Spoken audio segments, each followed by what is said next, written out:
Hello, hello. Here are the Lume plotters. Yes, back again. All right. Martin, how are you today? I'm well. How are you, Ralph? I am very good, very good. Before I forget, what are you wearing on your wrist? I am wearing my Tudor because it's a Tuesday when we are recording this episode, and this is Tudor Tuesday. I thought it was Cartier Tuesday. Sorry. Speedy Tuesday. Speedy Tuesday, Cartier. Yeah, so I wear my Black Bay 58 bronze on a leather strap from somewhere that is actually quite nice.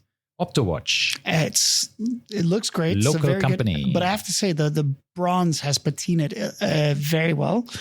And it matches the brown strap very well. Yeah, it looks really, really nice. Like it Love that. belongs on that strap. Yep. I'm very happy. I love it when that happens. When you have a watch and a strap pairing combo that just absolutely works. So nice. Yes, so nice. It's rare sometimes that it's... so happy with this Optowatch strap from, and we are not sponsored by Optowatch, but maybe if you're listening, Optowatch, we take sponsors. Message us, yeah. We'll see what we can do. We'll get something together. Anyhow, so that's really a lovely combination. Giveaway. And you are not wearing a leather strap. I'm not wearing a leather strap at all. I'm wearing a full steel Cartier Santos. Glitzy. I don't know. I've had this watch for a few weeks now. Still madly in love with it. Very good. I've swam with it now multiple times. No one seemed to be doing this. It is 100 meters water resistant. I got a lot of flack on my personal Instagram Really? For posting me underwater with this watch. No way. And people are like, how dare you swim in a Cartier? And I told him it's 100 meters water It's a resistant. Cartier. But it's not screw down crown. Well, neither is a Panerai. Once again, it's 100 meters. The gaskets are all that matters. It has nothing to do with screw down crown or not. If it's 100 meters, you can swim in it. I'm not diving in it. My pool is about 2 meters deep at the deep end. Yeah. I'll be fine. And even if you have like, you're jumping into the pool or anything, I think I didn't go that far. I think even the pressure is fine. Yeah, 100 meters water resistant 100 is safe perfectly to do fine anything in the water with it. But Even did not like snorkeling. People were not pleased. Yeah. Interesting. But anyway, long story short. Maybe Cartier doesn't have that kind of vibe that but I think think it is. It's ultimately a tool watch. I think ultimately it looks like a tool. It has crown guards. You're not going to put crown guards on it unless it's meant to be beaten Absolutely, up. you're right, actually. I was listening to About Effing Time, and they were mentioning this. Having a old beat up Santos looks great. Yes. Right? So it's just like having an old beat up Submariner, for instance. Yeah. It really adds to this vibe. As we always say, I personally always say that the first scratch on a watch always hurts because you have a pristine watch, it's new, and you scratch the first scratch looks also odd because it's so visible, right? It's just in your face and you think, damn, or you put really a chunk out of it, right? So then you think, oh no, the doorknob hit it. Look at the bezel. Look at how many scratches there are on that. All right. A couple weeks old. Right. I mean, it's absolutely, the bezel, the high polished bezel is just covered in scratches already. But you don't actually see this. You only see it when it's a certain angle. Yeah. So if you hold it in a certain way to the light, you see a whole bunch of them. Yeah, you can see the hairline scratches there. But yeah, come on. I love it. That's the thing. I love it. That's why I think that the first one hurts, the first scratch. After that, it's just character. Exactly. And I think scratch watches, patinaed watches have a lot of character. Yeah, and it's when you build your own story with your watch, this is your story, right? These scratches. Yeah. So some people say sometimes when they buy a vintage watch or something, it's like, but you don't want to have it polished. I sometimes disagree. I say, okay, if you want to make your own story with this watch, polish it. Start all over. If you think that this watch has a story before because it was worn by whoever, if it's important to you, sure. But it's not your story. Yeah. Right. So it's the watch's story, but it depends on what you want to do. Exactly. Yeah. Now, all right. So today, the topic at hand. That could also lead to a lot of scratches because we are talking about the topic is one watch collections. And I think neither of us are wearing the watch that we would keep in a one watch collection, ironically. But we're going to talk you through what we think would be our one watch collection. And I'm pretty sure every one of you out there has thought of at some point selling everything and saying, this is too complicated. I'm going to have one watch. In the watch world love to do this, right? These things, these theoretical, hypothetical what if you can games. only, you have to choose one watch from your collection for the rest of your life. And that's all you can have. Yeah. All right. So remember, in this case, your watch would have to do everything. It would have to be versatile. Yep. It would have to be waterproof. Yep. It would have to be under the radar in certain circumstances, but also be, respectable and something that has some horological value. Yep. It's tough to hit all these four things, right? Yep. It's not. There's a lot of options. Let's put it that way. But now, firstly, what would be your first choice? I don't know if you currently own the watch or don't own one. Doesn't matter either way. What would be your choice for a one watch collection? I think it's a watch I don't own. I owned before, but I think it's for me personally, the perfect one watch collection. And I owned this watch before. It's a Datejust 2 from Rolex. About 41 millimeters or whatever, 40 millimeters, whatever Rolex says, right? Yep. About 40 millimeters. It's a bit chunkier than the Datejust 41. So it looks a bit thicker. So it's a bit more sporty with a black dial, the steel bezel, and an oyster bracelet. But it has polished center links. Yes. Which is kind of blingy. Yes, exactly. But my point is there, I had this watch with rubber straps as well. I had 3 different rubber straps. We should mention having strap options. Yeah. Really makes this one watch go a long way. And I also bought an original white gold bezel for this watch. And it's relatively easy to change that. It takes 2 minutes when you know what you're doing, the bezel, right? So you can either bring it to a watchmaker who does it in probably 30 seconds, or you can do it yourself. It takes a bit longer when you're trying to be very careful. But the point is, dressing that watch up, dressing this watch down, even if you leave it in the full normal configuration from Rolex, just oyster bracelet, steel bezel, you can wear it on t-shirt and jeans, you can wear it on a suit, you can wear it to a wedding, you can do everything with it. You can swim with it, 100 meters water resistant, you have screw down crown, exactly. Don't have anything to worry about. It's the old 31 something movement, which is bulletproof. 3135. Yeah, exactly. The one with date. Yeah, 3130 is without, right? Yeah. Yes, correct. Yeah. Perfect watch from my perspective. I know it's a Rolex and it's a bit of a but that would be my first choice. Would be my first choice. By you saying, I know it's Rolex, I'm also choosing a Rolex as your first choice. No, that's my only choice. It's my only watch. Okay. No, 100%. I do own the watch. I would say my tastes have changed over time. Originally, if you would have asked me this 5-10 years ago, I would have said my one watch collection would be a Submariner. Yeah, I would have said the same a few years ago. Yeah. However, the issue with that is the Submariner is a chunky boy. Yeah. I've had my Submariner for nearly, almost 10 years now. So I know in what circumstances it seems out of place. Mm-hmm. And that's the reason I bought an Explorer 1 36 millimeters. Yeah. Because I wanted the vibes. I had a Datejust as well, 36 millimeter. Yeah. And having a Datejust 36 millimeter and a Submariner are the perfect 2-watch collection, because then you have everything, every kind of situation is covered. So put the two together. You want something small, black dial, sporty, at the same time under the radar. Yeah. And that's the Explorer 1. Yeah. So it works in a dress environment, casual environment. It works in any environment. Totally agree. Now that bulletproof. No, actually, that Rolex has released again the 40 millimeter version of the Explorer 1. For me, that would be then my choice as well. It would be also perfectly fine. Yeah, I think so. It's probably interchangeable with a Datejust 2. The one issue is the Datejust 2 had a strap that you could change. Yeah. The Explorers have a stupid cutout in the case. So if you put a strap on, you see a hole. It's like a divot or whatever you want to call it in the case side where the model number is. And it looks so stupid. Okay.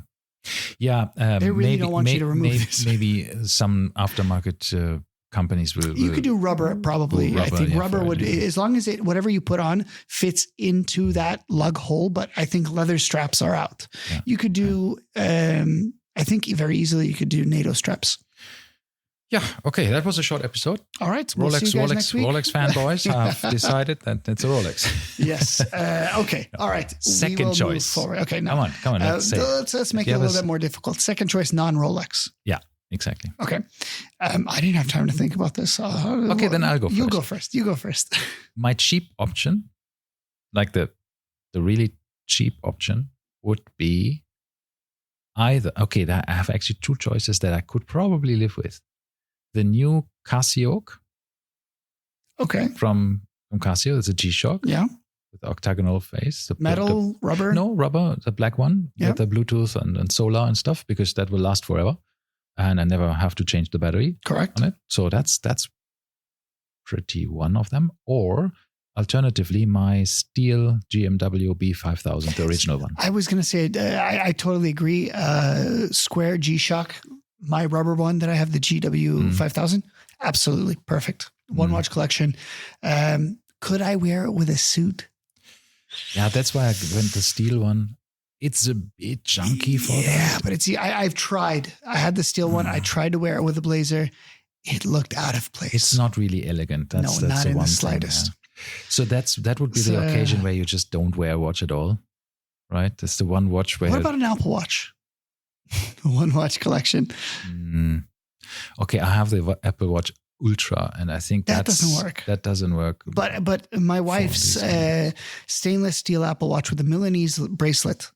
I think that could work. I think millions of people have that as their only watch. So yeah, exactly. Yeah, I think everybody, not our generation, but after us, I guess. But what bugs me about this is just that you have to charge it every 2 days. Oh, yes. And that was the one thing I hated about it. I got rid of mine after 6 months. Yeah. I could not deal with it. That's what I like about the Ultra. I mean, it's like 3 days and it charges fast now. Like the last two versions of the Apple Watch now have this fast charging, which is a lifesaver. You just put it for 15 minutes and you get another, 30-40% of a full day of usage, right?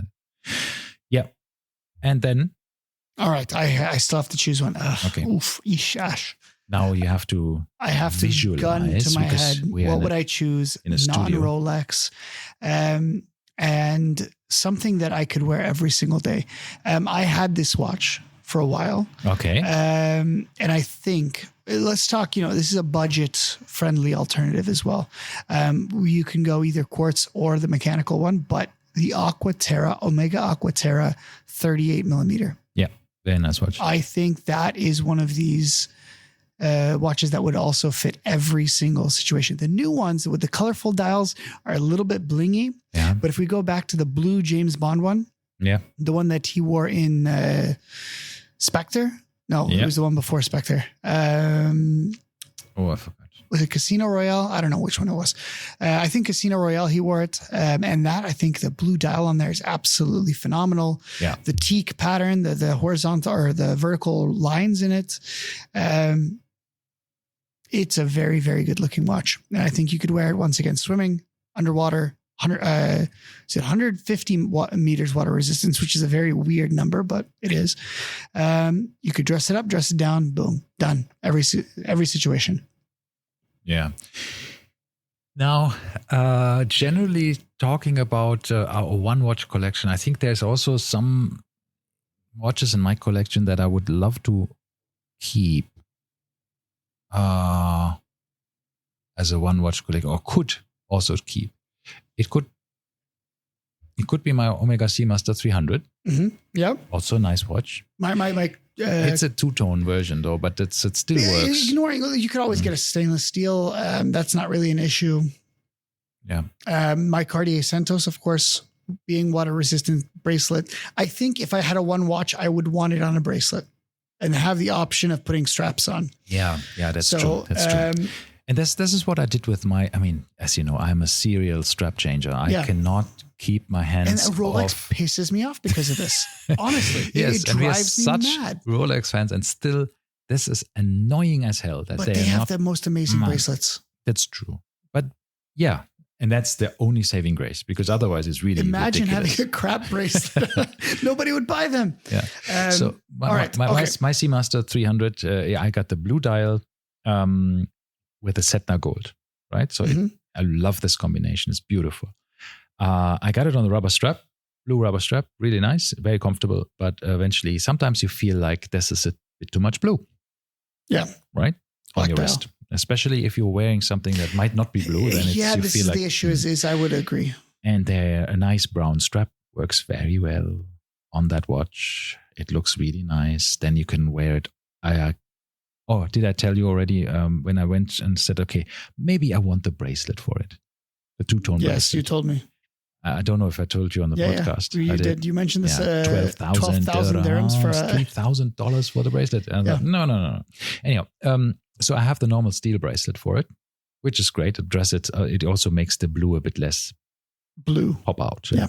So could be also a perfect one watch collection because it's a very solid watch. Omega is on the same level as Rolex from a movement perspective, quality of finishing, and all that. I would say it's probably above in a movement perspective. Maybe not the new movements. The new movements caught up. Yeah, okay. The current generation, But although this where my Explorer's a 3.2 movement, I could care less. It's weird. The rotor's loud. The winding is clunky. It's not but that nice. It's not that refined, we'll say. Yes, it's going to last a million bajillion years, but it's just not that refined. So maybe there's something out of the left field. What could be the one watch that doesn't fit all of these things that you still would like to have? Did you or have you ever had only one watch?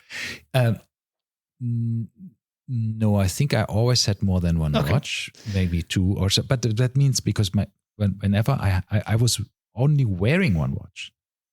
Yeah. But you owned. But I owned one because my old watch would go in a drawer. Yeah. Right. Exactly. But I would say that's a one watch collection still. So yes, I have, and I still have that watch, which served me for many years. Which was very what? Well. It was a Citizen Echo Drive chronograph. Has a nice black dial with some red accents and white hands. It's really nice. It has these dancing hands, right? So you turn the bezel from chronograph, alarm, and other functionality that you have in this watch. Second time zone, stopwatch, and all of a sudden, then all the hands move and move around. It has a perpetual calendar. So these are the ones that you could easily wear as an everyday watch. I still have it. I've jumped into every pool with it and every sea, every ocean, and never even considered that. I don't even know what the water resistance rating is. I've just assumed it would be water. This is one of the things that I totally agree is you never really thought about, and you're like thinking back, shouldn't have done that. So this watch is elegant. I still had it recently for some travel. I took it with me, and I realized that I still like this watch. Yeah, it's very comfortable to wear. Yeah, very solid bracelet. Everything is really nice and solid. The clasp, it's completely scratched, but again, like you said, in a good way, you don't actually see the scratches. Only when you look closely, you see that everything is scratched. Yeah, but it's okay. I think that's not an issue. It's a scratch in itself. So I have had 2-3 times in my life where I've had only one watch. Yeah. In a lot of these, I've actually only had one watch. So I remember one of my first ones, I didn't wear a watch for quite some time. And then maybe 2010, I decided to get a watch again. Yeah. Before that, I had a bunch of these fashion watches, Fossil, Skagen, etc. Yes.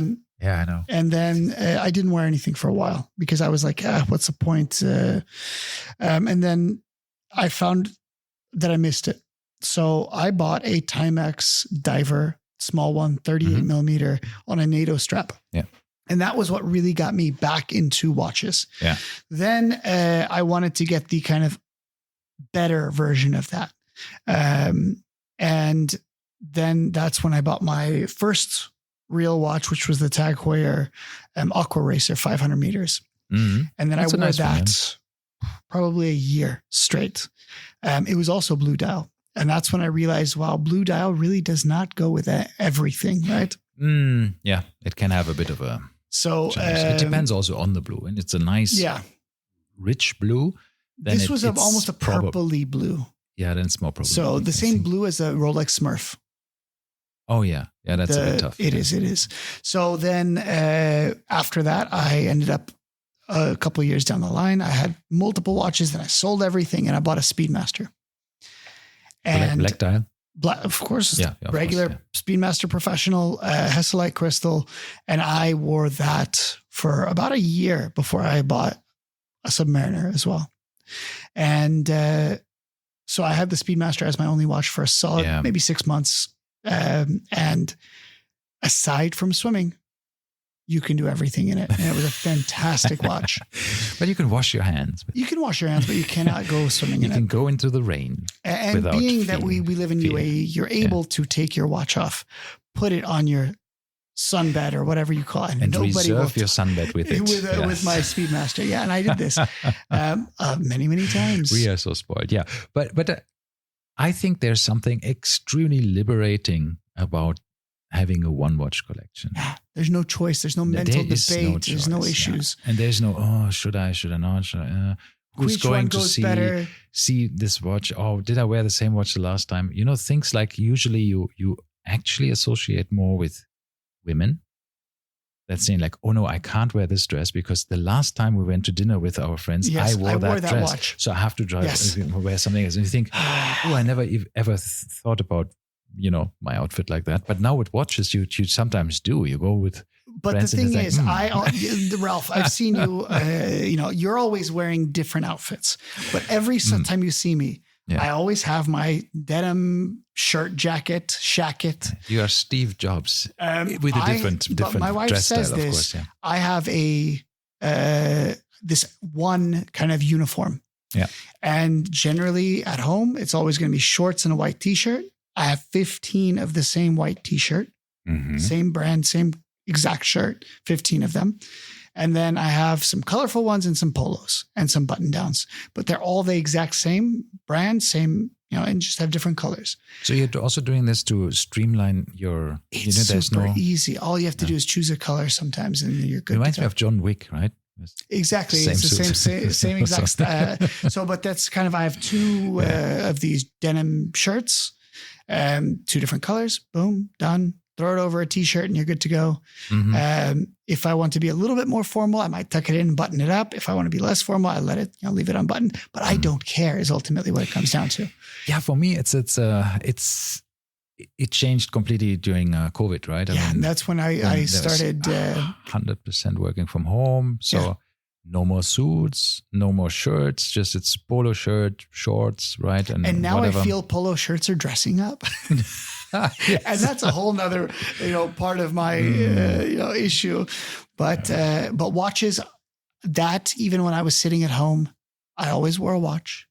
I hear this from a lot of watch collectors as well. As saying like, oh, the first time I always do when I come home is I take off my watch, I take off my shoes, and I change into whatever, my home clothes. And I think like, why would you take off your watch? No, right? I take off my watch as well. Yeah? Because I put on a home watch. Home watch is a different category. Or like your house shoes. It's like my house shoes. And your home cardigan. Watches are on a strap, on a bracelet. You get your dog to bring you your house shoes. I wish. My dog's Then an your idiot. wife brings you your cognac and your pipe, and then you sit in front of. Almost. I come home the door. My wife brings me a Negroni. That is actually true. Really? Actually true. Yes, Really? she does. If I'm working late, then she will have a Negroni ready for me when I come home. Man, it's very nice. I have to tell my wife that. But if I'm coming home at 7 p.m., then she knows the day I've had. So there's no. But I will put on once again. Generally, Rolexes are home watches because it's easy to just clip it. The bracelet you clip it on. Meanwhile, I'm not going to wear for instance, my Reverso or my Grand Seikos at home Most of the time they're on nice leather straps. For the Grand Seiko, it's on suede. If I get that wet, it's not going to end up very nice. The Reverso is not water resistant at all. Yeah. So these are the reasons, conscious reasons I would take. Because at home, I'm grilling, I'm cooking, I'm doing everything. And I don't want my watch to influence my behavior. Right. So I want to do whatever I want and still wear a watch. Yeah. So I do have to say, I work on my own cars. Okay. And I have 1,000 times over. I did suspension recently with a Rolex Submariner on. I did my exhaust. I had a exhaust hanger brake, and I was shoving my hand in between the exhaust and the chassis, and my Rolex Submariner was catching on it. Okay. And I, instead of thinking, I should take off this watch, I'm going to scratch it. My thought was, why is this watch so damn thick? My hand is not fitting in this hole. So, they're tool watches for me, and I will use them as such, but I wouldn't do that with a Reverso. Okay. Interesting. From my perspective, I always think like, hey, I have to walk the dogs, right? 2 times a day. 1 time a day, it's my wife's job. So when I walk the dogs, because they're sometimes quite ragged and, bashing you around and all of the stuff. So I thought, let me not, wear the expensive watches. And then I put on a Tudor. And I thought, how ridiculously spoiled are you? Thinking like a $3,000, $4,000 watch is a dog walking watch, right? And so like, that's you're an idiot. No, I totally agree. And I also view you better take your bloody G-Shock now. And with me, I did the same thing. When I had my Tudor Black Bay 58, that was the times I didn't want to wear my Submariner. So basically, I used to have my Submariner as my all everyday tool watch. Yeah. And I wore it cycling. Yeah. And the issue was I started, as the prices went up and up and up and up, I started worrying a little bit. I'm like, what if I truly fall and bash this thing to hell? And it's not going to be cheap. Let me tell you, as the end of our episode, the story of my watch that I actually fell with. It's a Hanhart SK60. Okay. A GMT watch, black, PVD coated, with a ETA 2892 movement in it. So the normal GMT movement, not the Traveler one. And that watch is a special limited edition, 110 pieces, for a Swedish Saab plane that the Austrian Air Force uses. It's not a particular pretty plane, but it has its uses, I guess. But I liked the yellow accents on it because it's yellow hands. Okay. Right. Some yellow hands. The rest is white. I think the GMT hand is yellow or the second hand is yellow. Anyway, we'll put a picture of it in the Instagram post for this podcast. I like that watch. I got this watch. I was happy and I walked the dogs with it. At this time, we only had 1 dog. So that I just ran with the dog. Sometimes we run a bit, right? We jog a bit together. And doggy saw a cat. And when he sees a cat, then what happens is he dashes towards us. And then he went in front of my legs. I jumped over him, not to step on him because of Frenchie. I don't want to squash him, right? With my weight. So I jumped over him and we were going down a ramp. So I was for a moment, like horizontal to the floor, and I don't know how I managed it. I landed face down with my left hand on the asphalt, scratched for 1.5 meters on the asphalt, broke 2 ribs with this fall. It was really like a very full speed, high jump, completely stupid accident. And that watch, and I thought the first thought in my brain was, fuck my watch. Yeah. It's broken. I looked at my wrist. It wasn't broken. I couldn't even see anything wrong with it, except a few pieces of asphalt on it. Yeah. I brushed that off, thought, it's fine. Then, of course, I checked, in any case, the dog as well. It was the first thing I checked before the watch. But my thought was, oh my God, my watch, because the dog was fine, right? Yeah. Dog was fine. I was fine, full of adrenaline. And then when I went back into the apartment and I realized that something is really, really hurting quite badly. on your chest, right? So a few hours later, I went to the hospital and I said, well, you have 2 broken ribs. Yeah.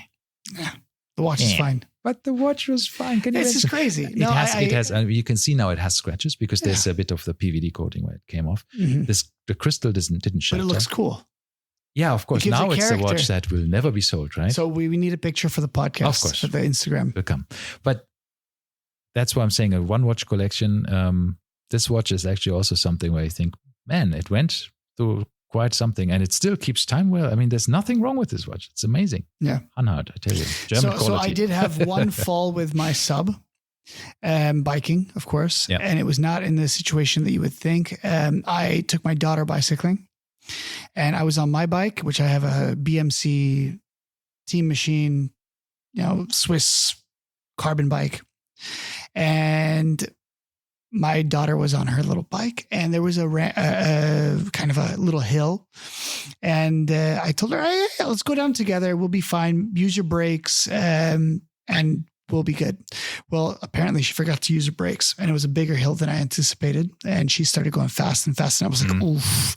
And then inevitably you saw we call it the death wobble. Yes. As soon as, you lose balance, like something it goes off, you start wobbling, and then she started screaming, and I was like, oh shit, this is going to be bad. So magically, I don't know what happened. I threw my bike. I'm going probably 30, 40 kilometers an hour at this point, trying to catch up to her. I threw my bike, tumbled, saw her falling, and got to her right when she hit the ground. She hit the ground face first. And I was like, oh, I'm going to have to explain this to the wife. Mm-hmm. Somehow, magically, she was wearing her helmet and her helmet protruded just enough. So she hit the front of the helmet and not her face. Oh, so lucky. Not one scratch on the kid. Uh-huh. She was a little, crying, a little frazzled. Not bad enough to not continue the bike ride. Mm-hmm. Of course, I was bleeding from 19 different places. My bike, the handlebars were ripped. I had a chunk taken out of one of the lugs of the Submariner. Ultimately, my biggest concern at the same time was, okay, she's fine. Yeah, I don't know how she was fine. I don't know how. Miracle. Yeah. Because that was a big fall. And ultimately, that's when I said, okay, maybe I shouldn't wear my Submariner when bicycling. So what did I do? I bought a Tudor Black Bay 58. Yes, exactly. For these kind of purposes. When you're in a danger of falling down. Yeah, right? And then I realized how stupid I was for doing that. Yeah. Got a G-Shock and sold the Black Bay 58. So anyway. All right. Yeah, good that your daughter has had a guardian angel there. Oh, that was scary. Yeah, absolutely. I was expecting, blood and missing teeth and who knows, stitches at a minimum. Oh, But no, somehow I still don't know how that happened. But anyway. Yeah, and that's why probably my idea of a Rolex as a one watch collection could be a bit like. Well, if once again the prices go back to normal. Having this, $5,000 Rolexes. In that case, it's not really. Yeah. And even if let's say you fall down and you have to get a, case welded or laser welded. So my issue is with the Submariner, it's a ceramic bezel. You know how much a Rolex ceramic bezel is? Just the insert? No, I don't. It's 3,000 dirhams. Oh, okay. So just the insert. And you're talking nothing else. 750 US. So I don't know how worth it that is. And this price was maybe like 10 years ago. So I don't know what it is now, if they've gone up or it's still the same prices, but that's ridiculous because the old aluminum ones were $75. Right. So, when you would break those, nobody would care. Yeah, true. So anyhow, I think we have covered really good one watch collections. Yeah. Maybe there's cycling with your daughter, maybe you should just not wear any watch. I have the G-Shock. Yeah. So, okay, but that's not the one watch collection. But if you only had if I only had one watch, I would say in these cases, you can having a one watch collection, you can still just not wear a watch like I did with the Speedy, right? When I went swimming, I would take it off. Yeah. You can still do that. Yeah. Exactly. It's not disallowed. Okay, cool. I think we have options, and I think this is it's a valid thing, and it's a very freeing experience to just have one watch. No thoughts about which watch you're going to wear. It's just part of every day. Yeah. Cool stuff. It'd be nice. It would be nice to not have to think about which watch to put on. Yeah, I agree. In theory. But also there's fun in it, right? All right. Okay. Well, follow us once again, Lume Plotters at Lume Plotters, and Instagram, message us, DM us, whatever, comment on our posts. We will get back to you. So far, I will make sure to respond to everybody. Absolutely. So message me. I will happily write back. So cool. See you guys. See you again. Bye-bye.